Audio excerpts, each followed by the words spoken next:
We are up to mitzvah number 76, and today we're going to do mitzvah number 76 and 78. And these are mitzvahs related to the judiciary, related to courts. And as we know, a Jewish court can be comprised of 3 justices in the event that we are dealing with a monetary matter, a civil matter, a simple, so to speak, question about money or property. You need 3 justices. Once it is a capital crime, it's a serious offense that carries with it capital punishment, that would require a court comprised of 23 justices. And on matters of national importance, then you must go to the court of 71, the Great Sanhedrin. There's only one of them. It's located in the marble chamber in the temple grounds. And that is the Great Sanhedrin, and that is used almost as like a Supreme Court, not for individual cases, but for cases that relate to the entire nation. Now, of course, all of them are odd numbers. You have 3, 23, and 71. And the reason for that is simple. Well, what if you don't have a unanimous vote? You want it to be able to always veer to one side or the other. There's always been a majority on one side of the decision. You don't want a situation where the courts is split 50-50 and consequently you don't have a resolution. So mitzvah number 76 is to not follow a simple majority for conviction in capital crime cases. Meaning, if you have a question of capital crime, it must be a supermajority, a minimum of 2 that say guilt over innocence, that say conviction over acquittal. A simple majority of 1 is not sufficient. So if you have 23 justices and 12 say guilty in a capital crime case and 11 say acquittal, 11 vote for exculpation, that would be insufficient. A simple majority of 1, that's not enough to convict for capital crime. That's mitzvah number 76. And mitzvah number 78 is to follow the majority when the court is split, and that would apply for all monetary cases. 2-1 is enough. You don't need 3-0. And it would also be enough for exculpation in capital cases, meaning if you have 12-11 in favor of acquittal, that would be sufficient. A simple majority of 1 is needed for acquittal. You need a supermajority for conviction. So let's start with mitzvah number 78, which is the basic idea of we follow the majority whenever there is a debate or dispute, when it's not, it's a mixed ruling, shall we say. And then we'll go to mitzvah number 78. And then we'll go to mitzvah number 76, which is the exception to that would be a vote of guilt for capital crime cases. Okay, so let's start with mitzvah number 78. And that is that whenever there is a decision, we follow the majority.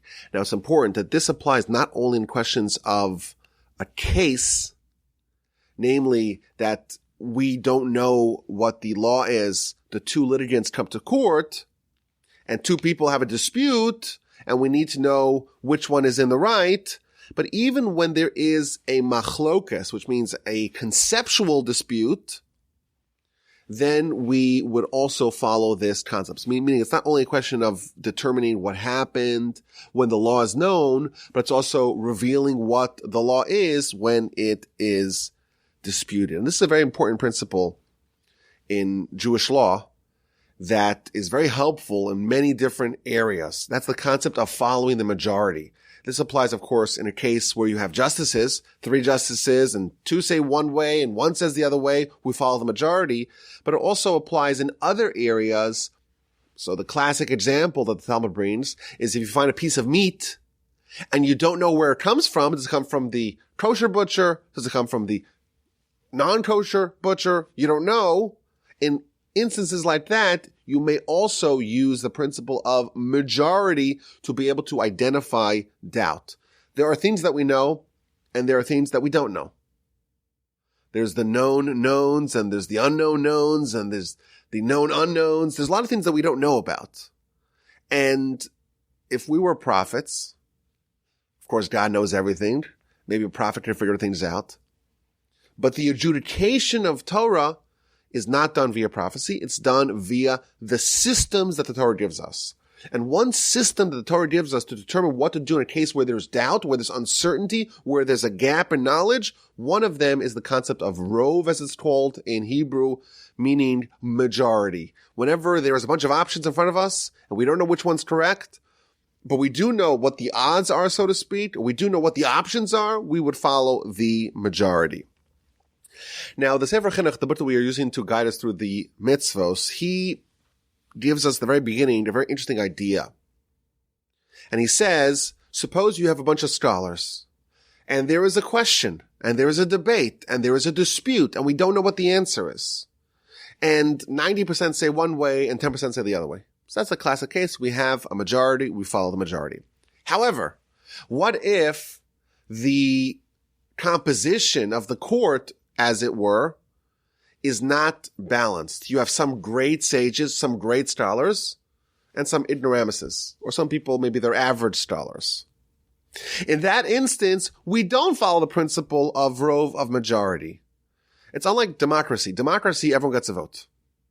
No matter if they're a PhD, or if they're a great scientist, a great mathematician, a great philosopher, or they're a homeless person who doesn't know anything. Well, I'm sure there's a lot of very talented homeless people, but that's the idea. People that are less attuned to the matters at hand, the matters of state, the matters, of law, of policy. They all get the same vote. This is not democracy. This is not democracy that we say we follow the majority. It's only when we're dealing with a class of people that is uniform. You have a bunch of great sages on the Sanhedrin. You have a bunch of great sages, or even average sages, but sages of the same caliber on a court. Whereas if you have one great sage, and that great sage states a position, X, and then you have 1,000 plebes, 1,000 peons, 1,000 average people who know nothing about the matters at hand, and they vote Y, then we will not follow the principle of majority rules, because in this instance, it's not a uniform field, and consequently, we don't just weigh the sides. However, if we have great sages and they're equal, then we would follow the position of the majority. So no one could tell us, hey, the majority of Jews in the world have voted not to observe Shabbos. Let's assume that happened, right? God forbid, right?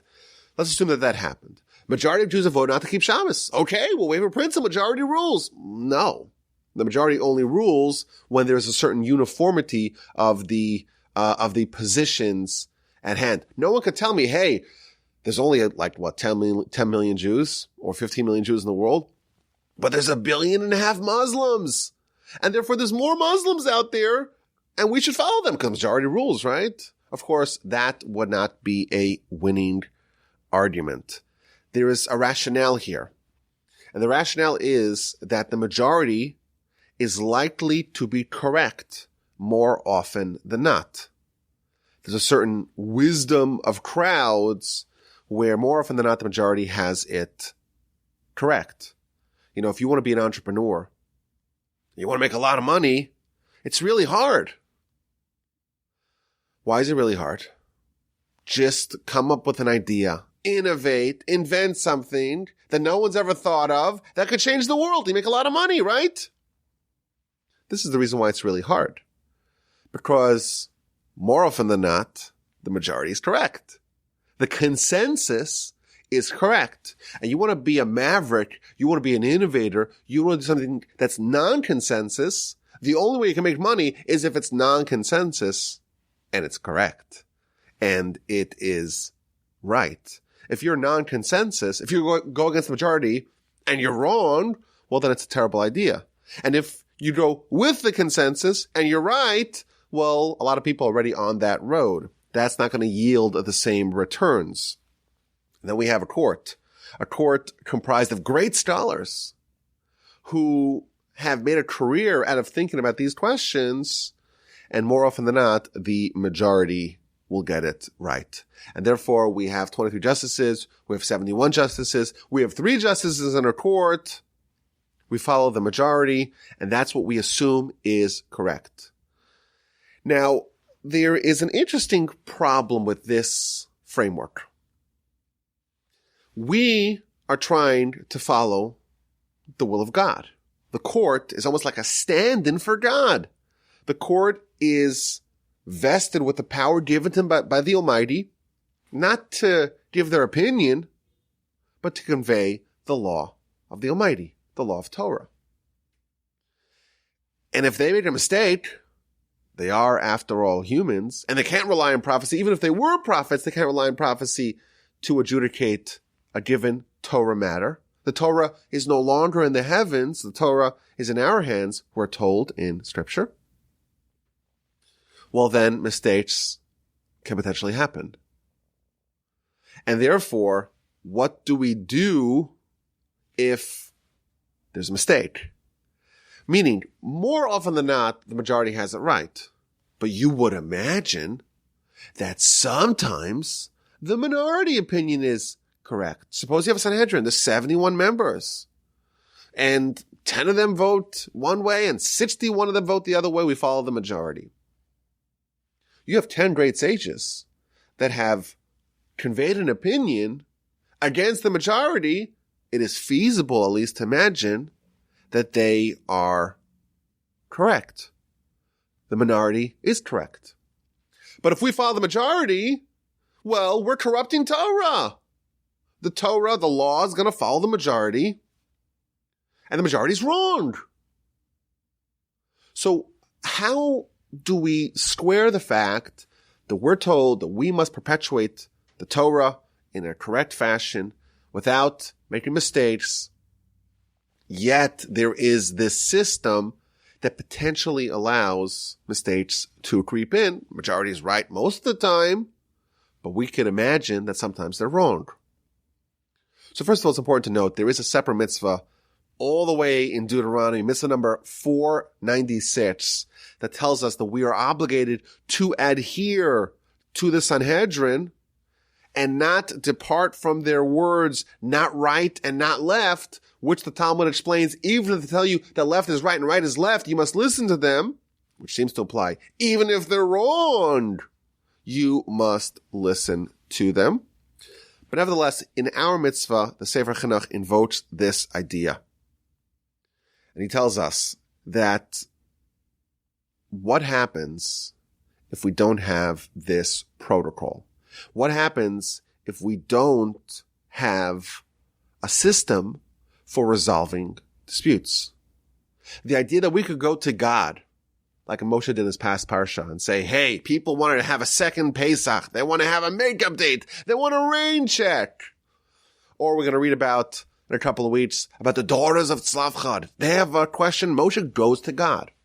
The idea of having a prophet with a direct line, with a speed dial to God, that is something that ended once Moshe passed.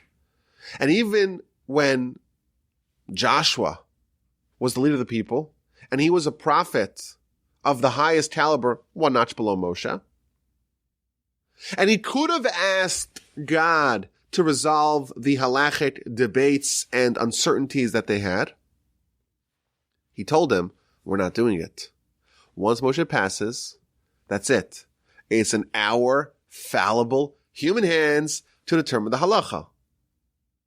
And we have to use the tools that we have and the protocols and the systems that are codified in the Torah to figure out how to proceed. And therefore, what do we have? The Torah tells us you follow the majority. What if the majority is wrong? Or better yet, the minority, the dissenters, shall we say, must they follow the ruling of the majority even though they're convinced the majority is wrong? The answer is yes. And what the Sefer Chinuch tells us is that even though there are some holes in the system, it's the best system. Because what happens if we don't have a way of resolving problems, of resolving uncertainties and doubts? And everyone follows their own decision. And every person has their own ideas. And if we only keep the Torah that makes sense to us, or if we decide that we want to depart from the majority, suddenly you begin to disintegrate as a nation. And therefore he tells us something very fascinating. Now that we have a system, And that system is we follow the majority. And we go to court and we go to the Sanhedrin and we investigate to the best of our abilities and we have a vote and we resolve it. Now we will ensure that we are one nation. And he points out that this is actually the will of God. God himself tells us this is the system that you use. I know you're fallible. I know you're human. You're not perfect. Nevertheless, he wants us to adjudicate his Torah via this method. And the Sefer Chinuch tells us something really interesting.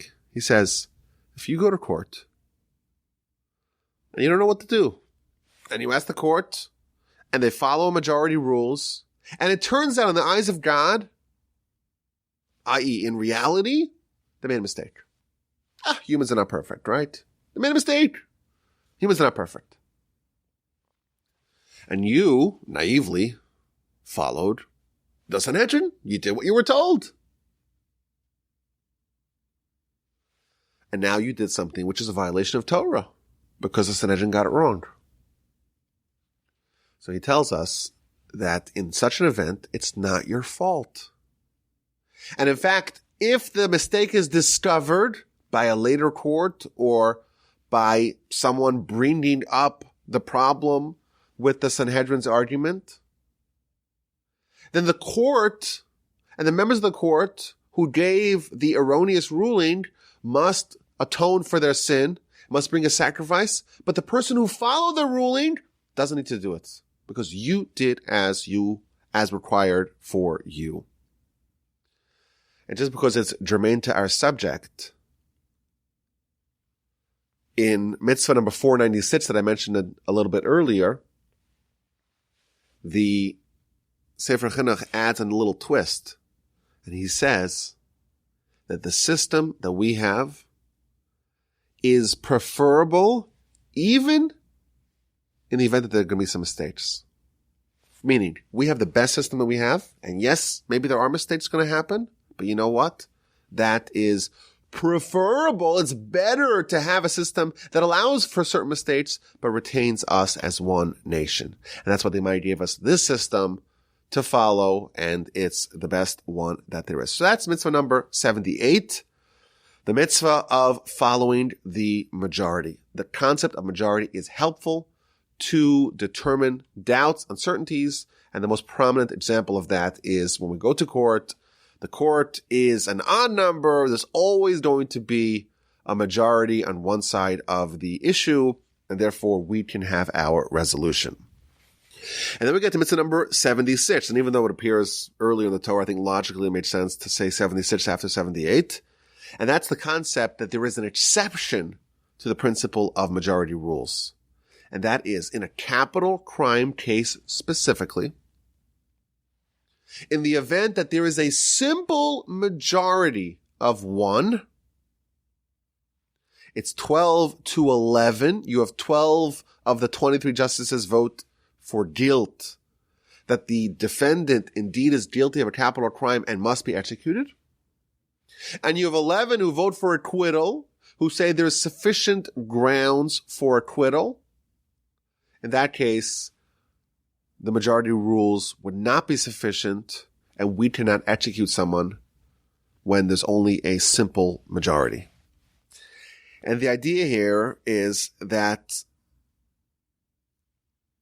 the court is always told, or almost always told, to favor exculpation. We, as a human court, we are very wary to actually execute someone. Because there's nothing worse than executing someone who is innocent. And really, we'd love to throw the bull back into God's court. You know what? If he's guilty, you kill him, not us. And the Talmud tells us that an average Jewish court that kills more often than once every 7 years or 70 years is a bloodthirsty court. And in fact, there is a mitzvah, and we'll see more about this in upcoming mitzvos, there's a mitzvah for the court to favor exculpation and always seek exculpation.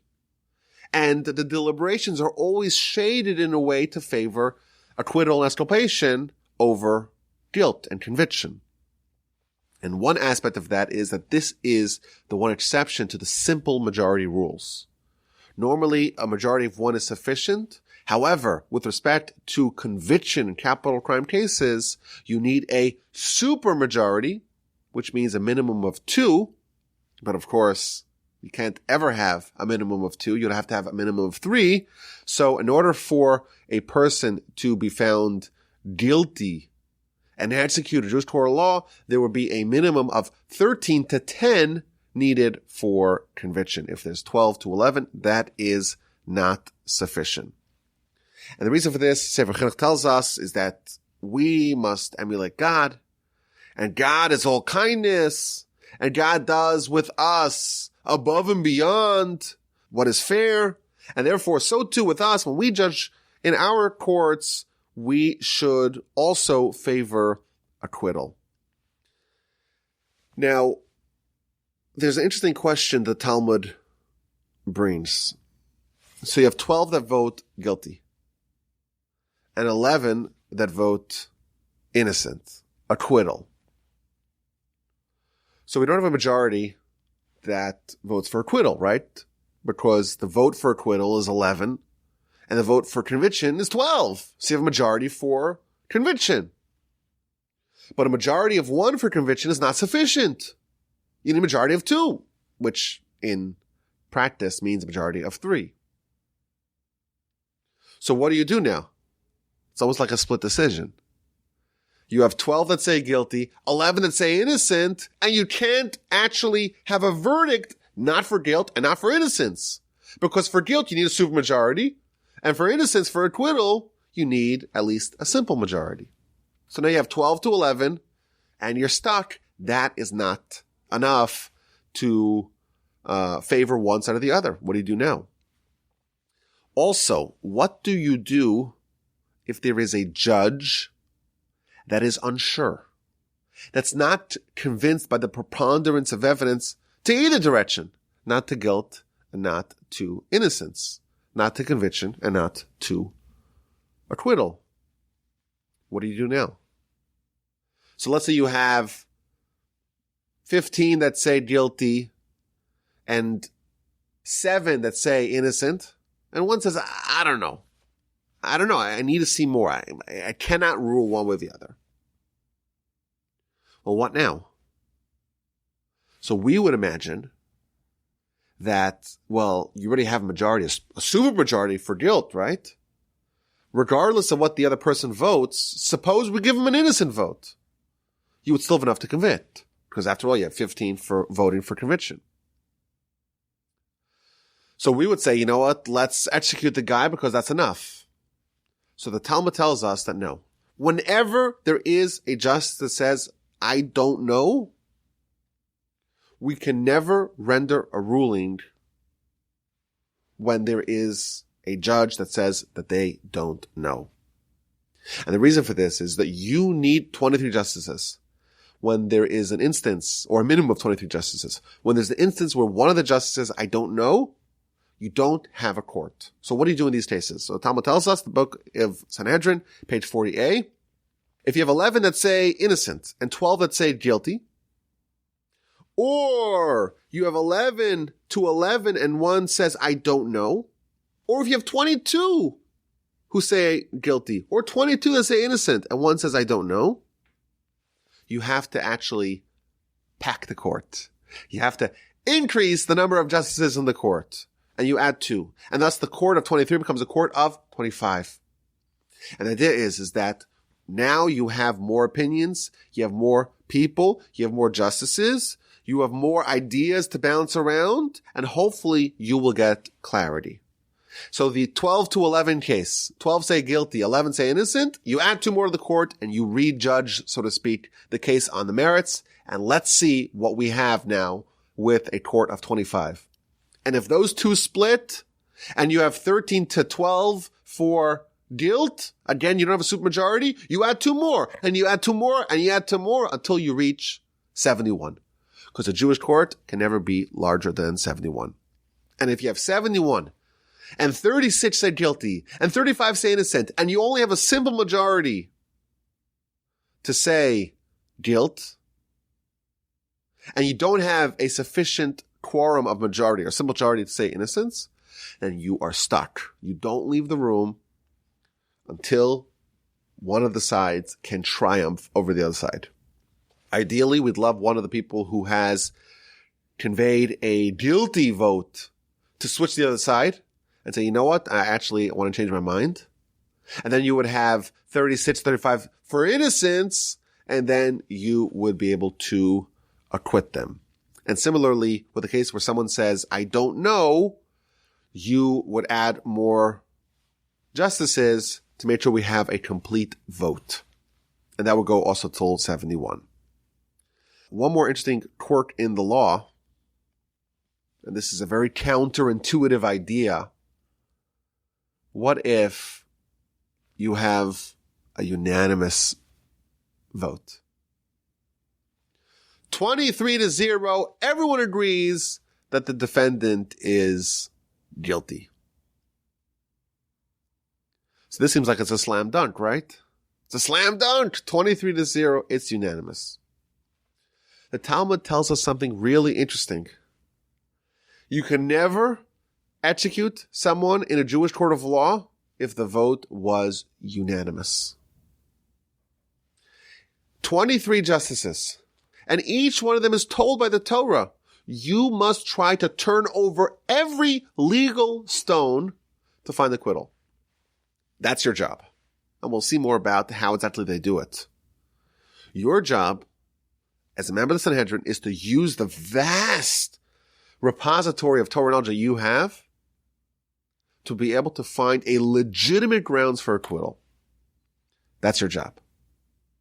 And if you can do that, and none of your 22 peers can do it either, and everyone votes for guilt, this is not the kind of court that is competent enough, and thus we cannot execute someone in such a court.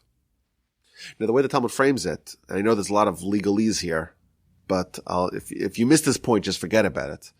The way the Talmud frames this is that a Jewish court of law can never render a ruling in one day. You always have to have it has to be a multi-day process.